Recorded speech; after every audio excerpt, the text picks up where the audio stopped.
स्वामी समर्थाची ताकद साधारण नाही हा. एक वाक्य सांगू का? माणसाला स्वतःच्या जीवनामध्ये जर काहीतरी सामर्थ्य बनवायचं असेल किंवा स्वतःला सामर्थ्यवान बनवायचं असेल तर त्याच्यासाठी समर्थाची भक्ती केली पाहिजे.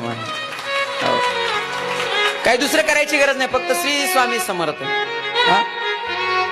बघा ना, तुम्ही तुमच्या जीवनातलं जर संकट तुम्हाला दूर करायचं असेल, बरेच माणसं जीवनामध्ये त्रस्त असतात. काहींना नोकरीमध्ये अडचणी येतात, जीवनामध्ये अडचणी येतात, धनलाभ होत नाही, संसारामध्ये सारखं काही ना काही गारणं चालू असतं.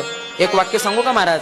दररोज नित्यनियमानं तुम्ही घरामध्ये पूजा करत असताना स्वामी समर्थाचा फक्त 21 वेळा जप करा. 21 वेळा, फक्त 21 वेळा. माझ्या जीवनातला अनुभव सांगतो, मी माझ्या स्वतःच्या जीवनातला अनुभव सांगतो. दररोज सकाळी नित्यनियमानं तुम्ही पूजा करत असताना देवाच्या जवळ बसायचं, देवालयाजवळ बसायचं आणि श्री स्वामी समर्थ फक्त 21 वेळा जप करा. बघा, नक्कीच तुमच्या जीवनातली संकट दूर झाल्याशिवाय